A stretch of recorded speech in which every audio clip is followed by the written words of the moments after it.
The HOA was demolishing my lake mansion for failing to pay HOA fees.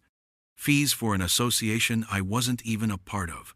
I returned from a 6-week trip to find a wrecking ball tearing through the walls of the home I built with my own hands. They crushed everything, including my late wife's piano. The foreman just handed me a forged document and said, "You're part of the HOA now." But as the HOA president stood there smirking, thinking she'd won, she had no idea that I secretly owned the one thing that gave me total control over her and every single home in their neighborhood. How far would you go to reclaim everything they stole? Let me know where you're watching from in the comments, because you're about to see what real ownership looks like. The old RV groaned as I turned off the main road. 6 weeks is a long time to be away. The trip to see my daughter and her kids was worth every mile. But I was ready for home, my home. The gravel on my private drive crunched under the tires.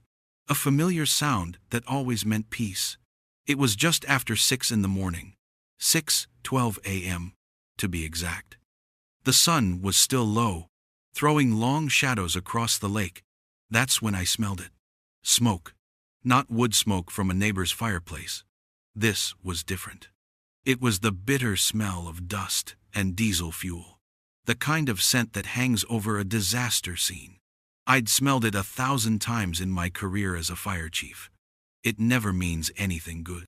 I steered the RV around the last bend of pines, my foot already easing off the gas, and then I saw it. The scene didn't make sense. My mind couldn't put the pieces together. There were men in yellow hard hats moving around my property. A big yellow excavator sat where my front lawn should be, its huge metal arm resting in a pile of rubble. My rubble. My home. My heart hammered against my ribs, a cold, sick feeling spreading through my gut. I slammed the RV into park, not even bothering to turn off the engine. I stumbled out of the door, my boots hitting the ground with a thud. It was all gone. The lakefront home I had designed and built with my own 2 hands 22 years ago was a pile of splintered wood and broken glass. Well, not all of it. One wall of the living room was still standing, like a crooked tombstone. Through the gaping hole where the kitchen used to be, I could see the lake, calm and indifferent. The excavator had just punched clean through it. I saw the big cast-iron sink I'd installed, now twisted into a useless shape. And then my eyes locked on something that made the air leave my lungs. Half buried under a pile of drywall and roofing shingles was my late wife's piano. It was smashed to pieces, the beautiful dark wood splintered, the white keys scattered like broken teeth. I had bought that for her for our 25th anniversary. She used to play it every single evening, the music drifting out over the water. Now it was just trash. I started walking toward the mess, my mind a blank fog of shock and rage. A man in a clean hard hat and an orange vest walked over to meet me, holding a clipboard like a shield. He had the tired, impatient look of a man on a schedule. He was the foreman. I could tell by the way the other men glanced at him. "Sir, you can't be here. This is a demolition site," he said, his voice flat. I just stared at him, then back at the wreckage of my life. "This is my home," I said. My own voice sounded strange, distant. "What is going on here?" The foreman sighed, like I was an inconvenience he had been expecting. He flipped a page on his clipboard. "We posted the demo notice 3 times, buddy. First one went up 6 months ago. You didn't pay your HOA dues." The words hit me like a physical blow. HOA dues?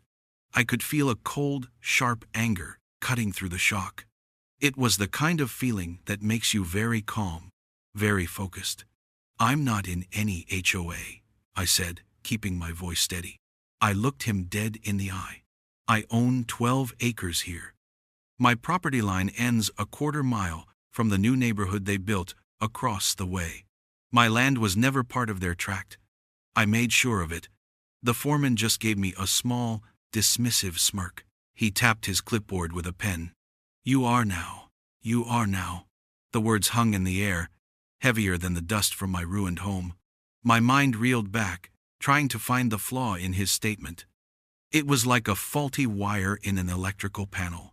You know it's there. You just have to trace it back to the source. My source was 12 years ago. A big developer had bought up the 200 acres of farmland that bordered my property. He wanted to build a subdivision, one of those master plan communities with winding streets named after trees that weren't there.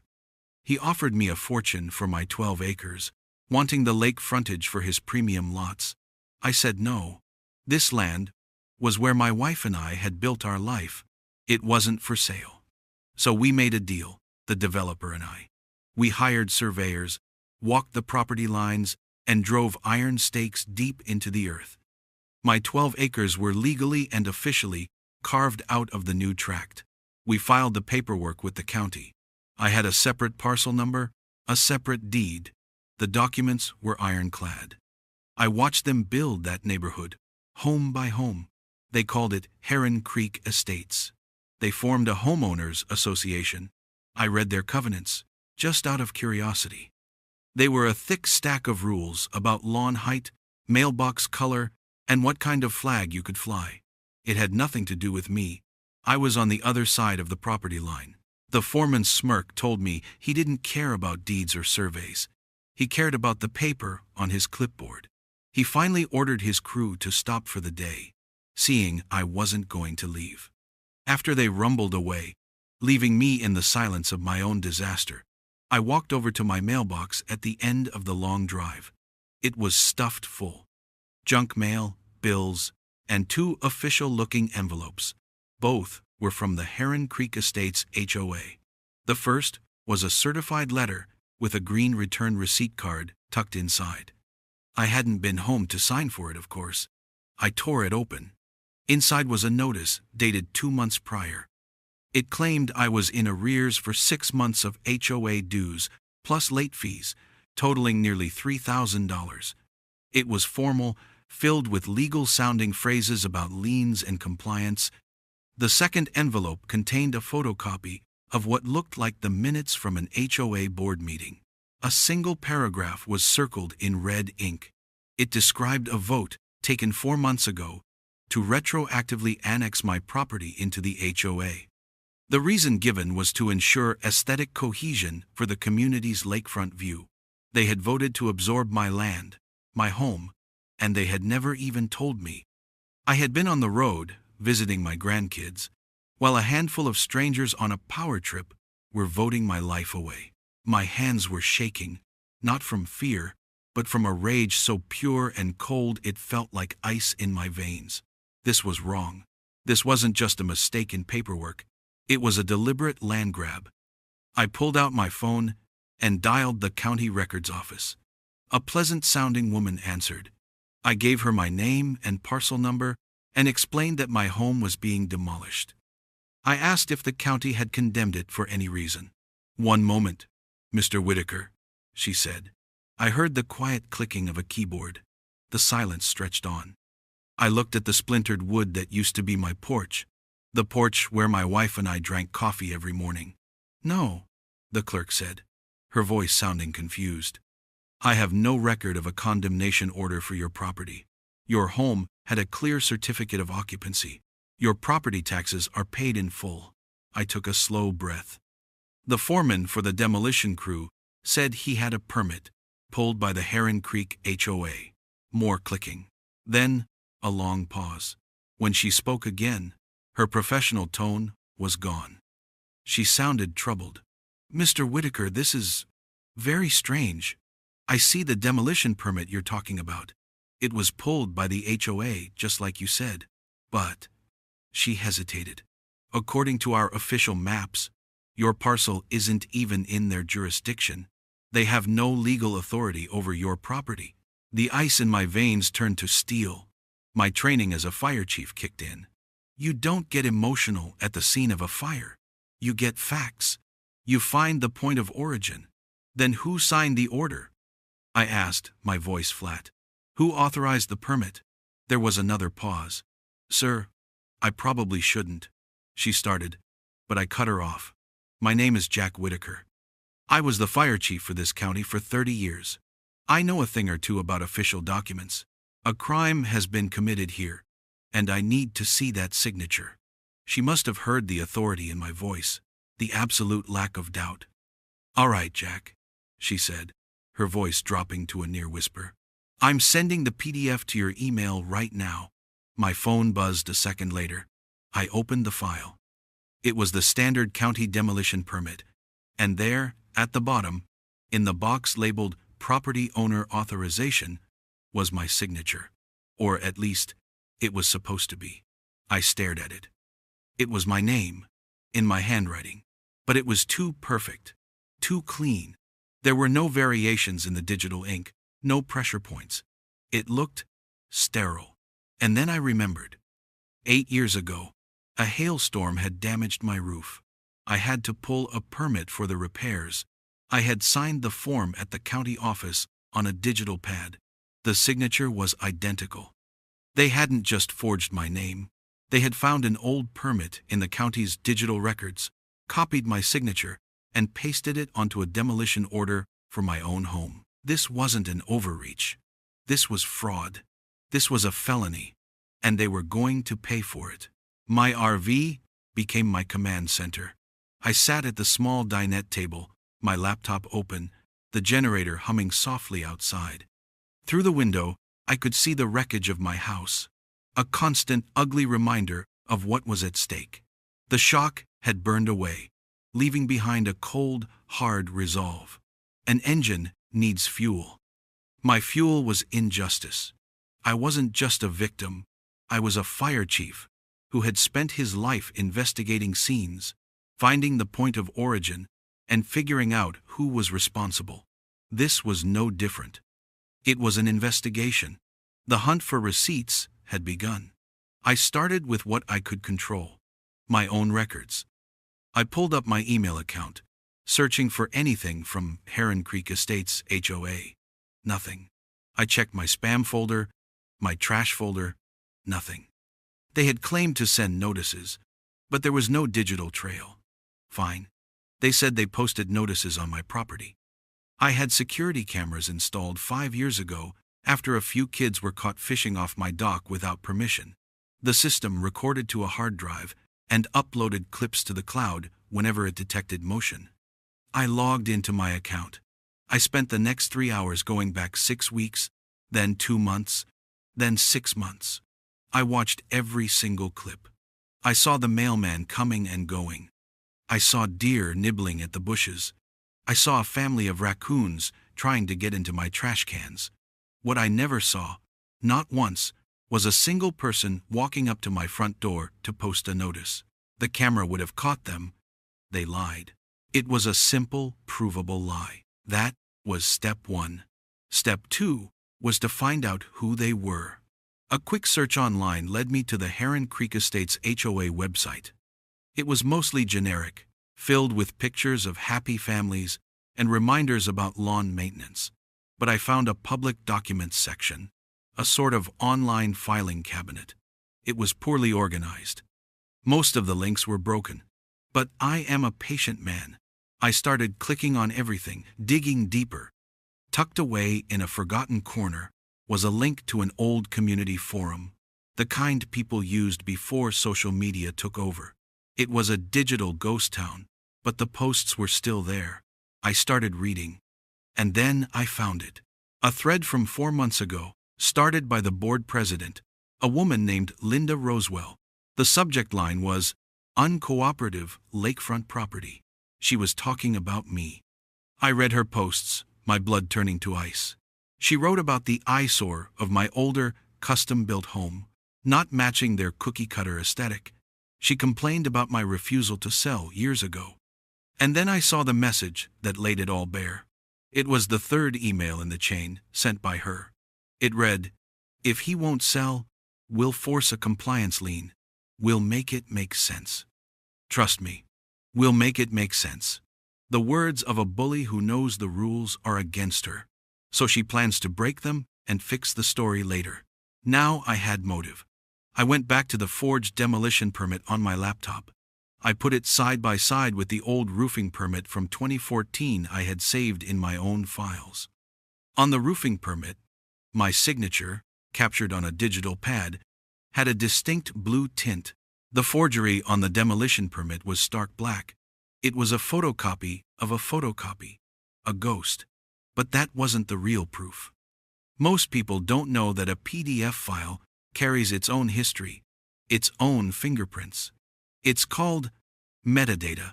I opened the properties of the demolition permit PDF, and there it was. A log of every time the file was created, opened, and modified. The original permit was created at the county office during business hours, but there was another entry, a modification. The file had been edited, saved, and finalized on a home computer registered to a user named Linda R. The timestamp made my breath catch in my throat. The final change was made at 2:07 a.m. on a Tuesday night. This wasn't a clerical error. This was a planned, deliberate act of fraud, cooked up in the dead of night. The next morning, I drove into town and went to the sheriff's office. The man behind the desk was Sheriff Miller, a man I'd known for 30 years. We had worked dozens of fire and emergency scenes together.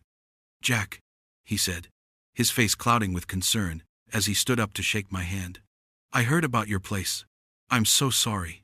We sat in his office. I didn't raise my voice. I just laid it out, piece by piece, the lack of notices, the security footage, the HOA forum post. I showed him the 2 permits on my tablet, the 2 signatures side by side. I pointed to the metadata, the timestamp, 2:07 a.m. He leaned back in his chair, a grim look on his face. "Jack, officially, you need to file a formal complaint, and we'll open an investigation. You know the process." I nodded. "But," he said, leaning forward and lowering his voice, "you didn't hear this from me. That HOA? Linda Rosewell? This isn't their first go at a land grab." He explained that his office had received at least a half-dozen similar complaints over the past few years.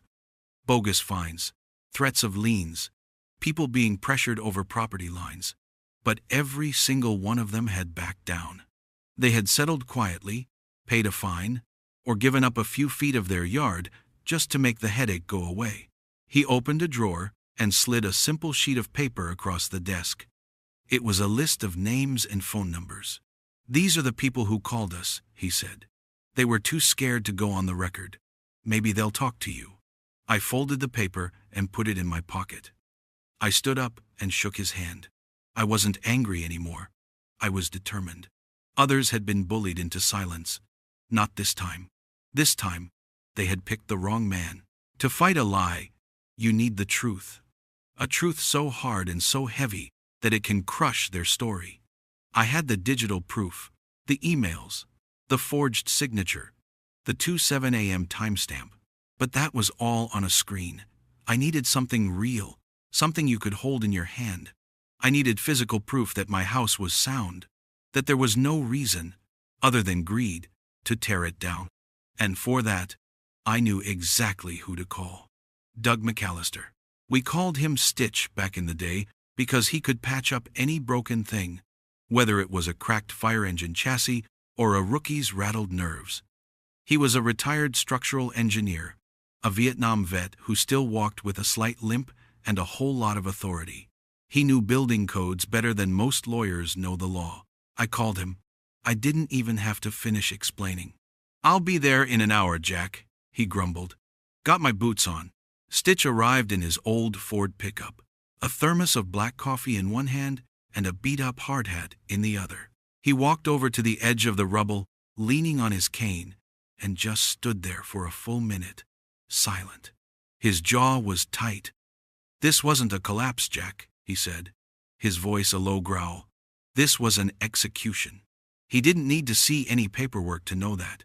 He could read the story in the way the walls had fallen. He spent the next hour walking the perimeter, his expert eyes scanning everything. He looked at the rebar sticking out of the concrete foundation. He picked up pieces of shattered load-bearing beams. Then he looked at me. "They'll claim it was unsafe, condemned, a hazard to the community. We have to prove they're lying." I nodded. How do we do that? Stitch just smiled, a grim, humorless expression. We build a case. Brick by brick. His first tool wasn't a hammer. It was a drone. He pulled a compact little quadcopter from a case in his truck. The best inspector is the one who sees everything, he said, as he sent it buzzing into the air. From the tablet in his hands, we got a bird's eye view of the entire scene. He flew it low and slow over the foundation, the camera pointing straight down. The images that came back were crystal clear. We were looking for stress fractures. Big, ugly cracks that would prove the concrete slab was failing. There were none. The foundation I had poured 22 years ago was as solid as the day I built it. There was no upheaval, no sinking, no sign of any structural failure whatsoever. Print these out in high resolution, Stitch said, saving the files. Exhibit A. The foundation was sound. Next, he had me pull out my original blueprints and construction permits. He spread them out on the hood of his truck. He traced the lines with his finger. 1/2-inch rebar, 12 inches on center. Double-joisted floor supports. Hurricane ties on every rafter. Jack, you didn't build a house. You built a fortress. I'd have signed off on this structure for 100 years. That's when he zeroed in on the next step. If the house wasn't failing, he said, tapping the blueprints, they would have needed an inspection report saying it was. A licensed inspector has to sign off on a condemnation before a demo permit can even be issued for safety reasons. Get me a copy of that inspection report. I went back to the county records office. This time, I knew what to ask for. I requested any and all inspection reports filed for my parcel number in the last year. The clerk returned with a single sheet of paper. It was an emergency structural inspection report, filed by the HOA 3 months ago. It was filled with vague terms like foundation settling and roof truss instability. At the bottom was a signature, above the type name of a state-licensed inspector I actually knew, a guy named Bill Johnson. I took a photo of it and sent it to Stitch. His reply came 2 minutes later. It was just one sentence. Look at the spelling. I zoomed in on the form. There it was. The inspector's last name was Johnson, spelled Johnssen. But on the form, clear as day, it was spelled Johnson, Johnsson. A man doesn't misspell his own name on an official document. It was another forgery. Sloppy. Arrogant. They never thought anyone would actually check. Later that evening, after Stitch had gone home with a list of codes they had violated, I was walking through the wreckage myself. I was numb, just putting one foot in front of the other. I stepped over what used to be the living room wall and saw a large flat piece of dark wood sticking out from under a pile of drywall. It was the lid from my wife's piano. I pulled it free.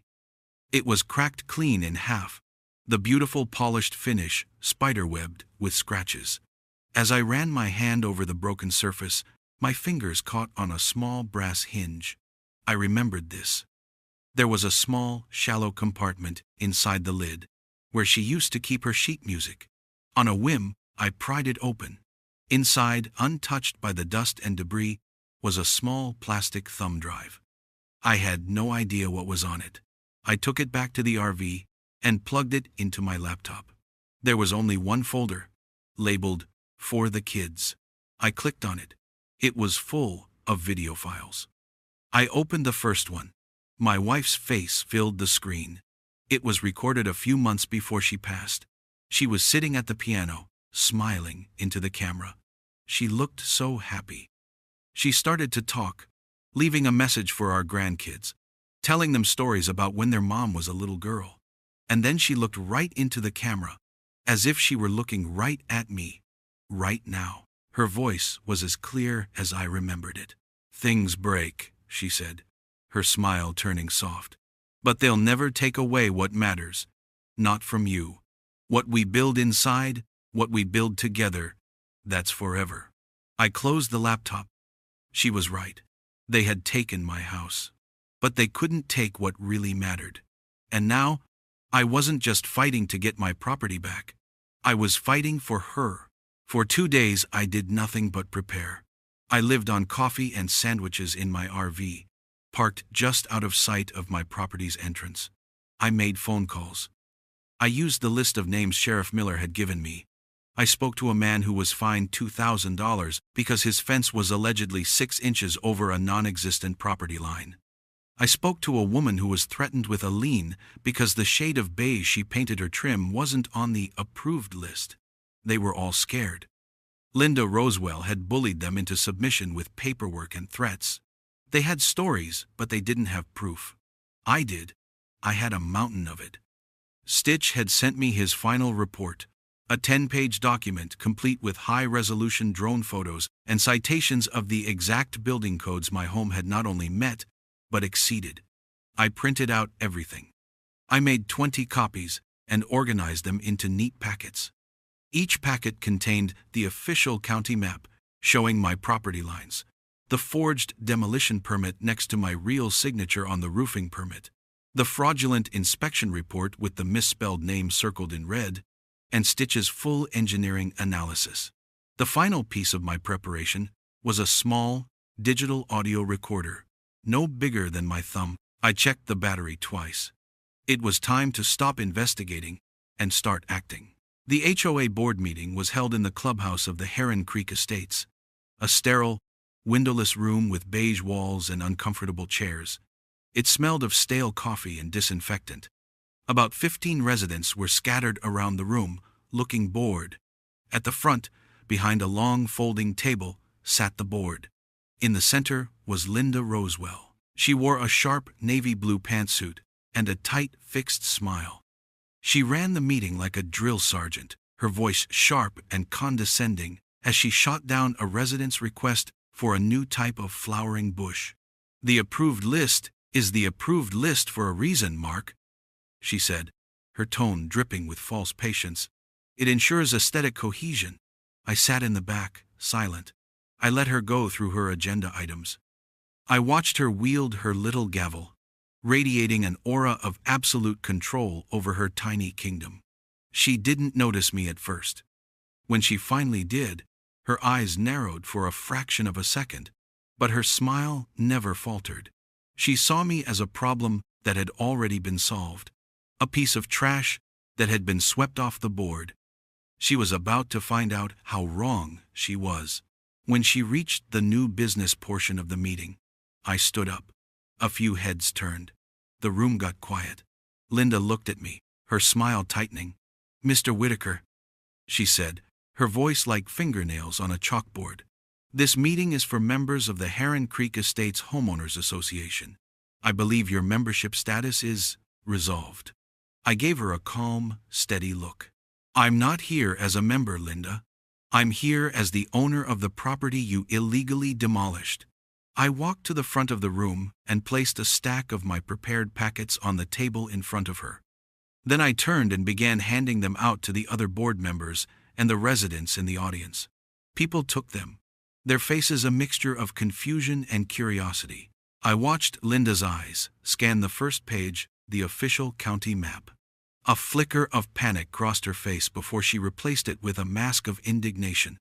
"This is highly irregular," she sputtered. "These documents are unverified. They're all public record," I said, my voice filling the quiet room. "As you can see on page 1, my property has never been part of this HOA. On page 2, you'll find the demolition permit, bearing my forged signature, which was copied from a 2014 roofing permit, also included for comparison. On page 3, you have the fraudulent inspection report. You'll note that the inspector's name is misspelled. A man rarely makes that mistake on an official document." A low murmur spread through the room. People were flipping through the pages, their eyes wide. I saw one man, an older gentleman on the board, slide his chair back from the table, his face pale. I wasn't finished.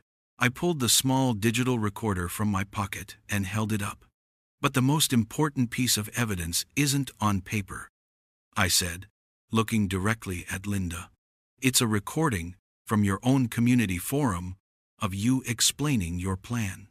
I pressed play. Linda's voice, tinny but unmistakable, filled the silent room. It was from the cached group thread I had found. "He thinks he's outside the HOA," her recorded voice chirped confidently. We rewrote the boundary map. The gasp from the residents was a single, sharp sound. The room was dead silent. Every eye was on Linda. Her face had gone from pale to beet red. The mask was gone. All that was left was pure, undiluted rage and panic.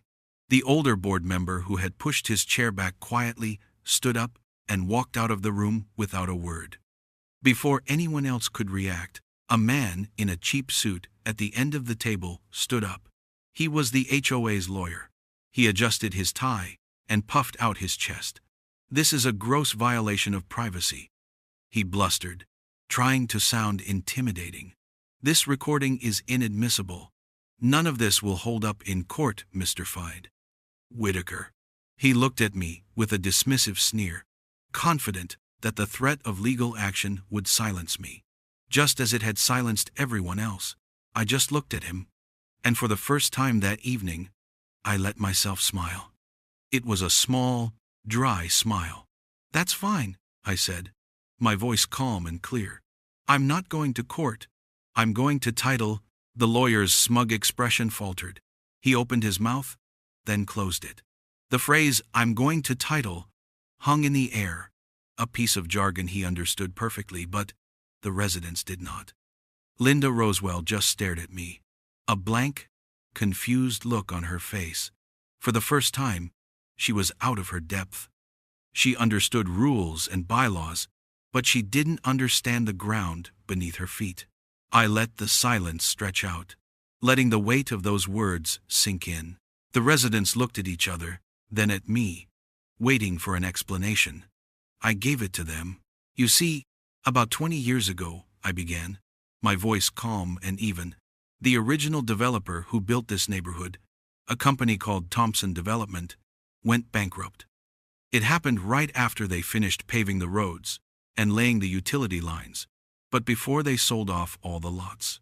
In the bankruptcy sale, the assets were split up. Most people just bid on the empty lots where your houses are now.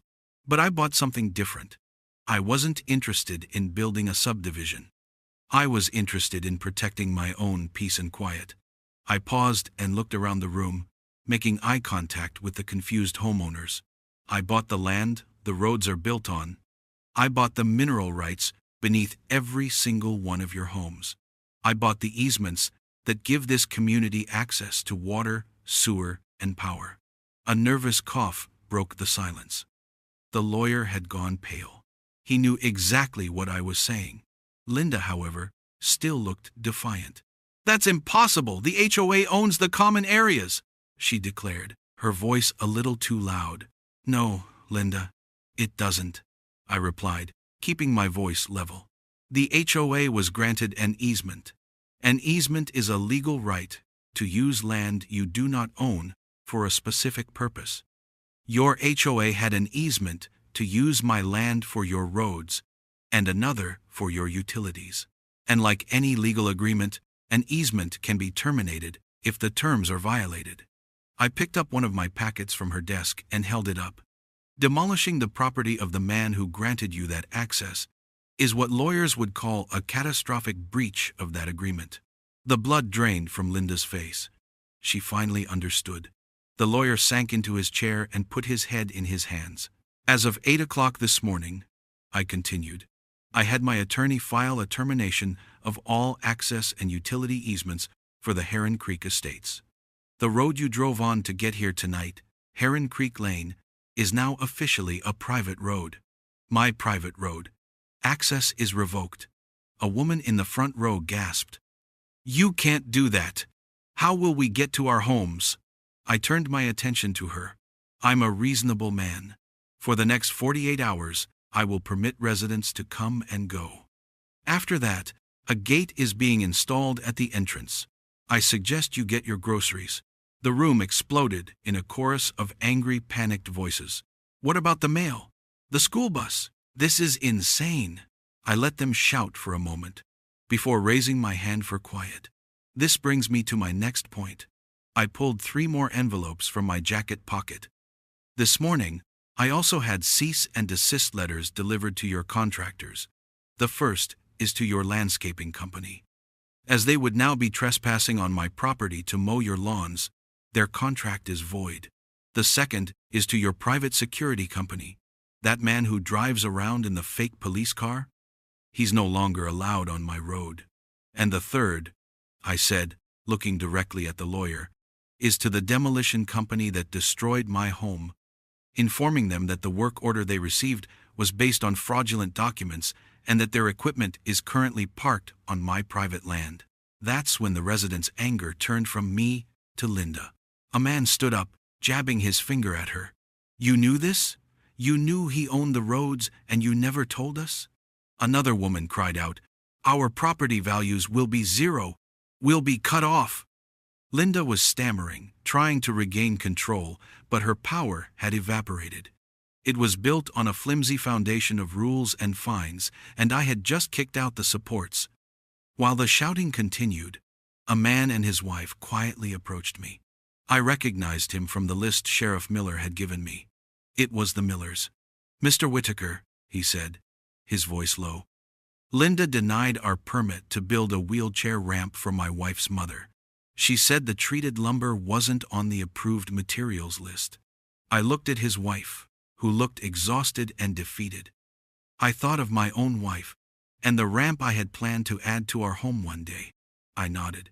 Your ramp has nothing to do with the HOA, I told him, loud enough for others to hear. Your property is subject to county building codes, not Linda's personal taste. Get a permit from the county. Build your ramp. If anyone from the HOA sets foot on your property to stop you, they'll be trespassing. He stared at me for a moment, and then a slow, hopeful smile spread across his face. He reached out and shook my hand. It was a small moment, but it changed the feeling in the room. I wasn't a new tyrant. I was the one who was finally tearing down the fake walls Linda had built around them all. Things fell apart quickly after that meeting. Linda Rosewell's tiny empire, built on a bedrock of lies, crumbled under the weight of one simple truth. She didn't own the ground it stood on. The community she had ruled with an iron fist turned on her.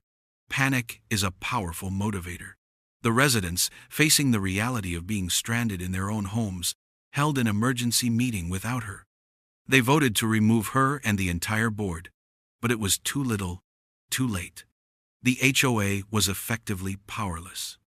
They couldn't hire a lawyer to fight me, because that would mean paying the lawyer, and they couldn't collect dues to pay him. It was a perfect feedback loop of failure. Linda, however, didn't go quietly. A cornered animal is a dangerous one. 2 days after the meeting, as a crew was installing the posts for my new gate at the end of Heron Creek Lane, 2 sheriff's deputies pulled up. Linda was in the passenger seat of the lead car, pointing at me with a shaking, manicured finger. She had called them, of course. She filed a complaint, claiming I was harassing her and illegally blocking a public road. I just waited calmly by my RV as the deputies approached. The senior officer was a man I didn't know, but he had a weary, seen-it-all look in his eyes. Sir, we've received a complaint that you're obstructing a roadway. Ma'am here says you're trying to trap these people in their homes. I didn't argue. I didn't raise my voice. I simply said, Sir, may I show you the title and plat map for this land? I invited them into my RV and laid the documents out on the small table. I showed him the official county plat map with the clear property lines marking my 12 acres and the 100+ acres I had purchased out of bankruptcy. I showed him the title to the road itself. I handed him the stack of evidence I'd prepared for the HOA meeting, the forged permit, the fake inspection, the emails. He read through them silently, his expression growing more and more grim. After about 10 minutes, he looked up at me, then back at the papers. Wire fraud, forgery, conspiracy. He wasn't talking to me. He was just listing the crimes out loud. He went back to his car and spoke on the radio for a long time. When he returned, he had a different look on his face. It was the look of a man who realized he had stepped into something much bigger than a neighborhood squabble. Mr. Whitaker, he said, his voice now full of respect. This goes beyond a local issue. With the forgery of official documents and the use of the mail to send fraudulent notices, this is now a federal matter. We're calling the FBI. Linda's final act of desperation was her undoing. What started as my fight became a full-blown criminal investigation. Federal agents don't mess around. They subpoenaed the HOA's financial records. They found a slush fund Linda had been using for personal expenses. They subpoenaed server records from the tech company that hosted the HOA website, and the metadata proved Linda had uploaded the forged documents from her home computer. Angela Myers, the notary who had acted as HOA secretary, folded under questioning and admitted to falsifying the documents on Linda's orders. They had promised her a permanent spot on the board and a cut of the money they planned to get when I was finally forced to sell my abandoned land. The arrests happened 3 weeks later, not in a dramatic pre-dawn raid, but in the most humiliating way possible for Linda. The FBI agents showed up at the next hastily called HOA meeting, the one where residents were trying to figure out how to dissolve the very organization that was strangling them. They walked in, called her name, and put her in handcuffs right there, in front of the neighbors she had terrorized for years. The final click of the handcuffs was the last bit of power she would ever wield in that neighborhood. With the criminal case underway, my civil suit was a straightforward affair. Facing overwhelming evidence of fraud and conspiracy, the HOA's insurance company settled immediately. They cut me a check for $948,200. It covered the full replacement value of the home I had built, plus punitive damages for what they had done. The first thing I did with the money was hire a crew, not a demolition crew, but a construction crew, and I started to rebuild. The new house looked a lot like the old one from the outside, but it was better. It had a reinforced storm shelter in the foundation and a wide ADA-compliant ramp leading to the front door, just in case any of my friends, like Stitch, needed it. The residents of Heron Creek, now free from Linda's reign, approached me about the road. I didn't want to be a new landlord, so we formed a new, voluntary neighborhood group. We drew up a simple road maintenance agreement. No fines, no architectural review board, no enforcers, just neighbors agreeing to chip in to keep their roads safe. I even helped Mr. Miller build his wheelchair ramp. We did it in a weekend, him and I. They thought owning papers and titles gave them power. They were wrong. Power isn't about the paper you hold. It's about the ground you stand on and the truth you're willing to fight for. I had the truth, and now I had my home back.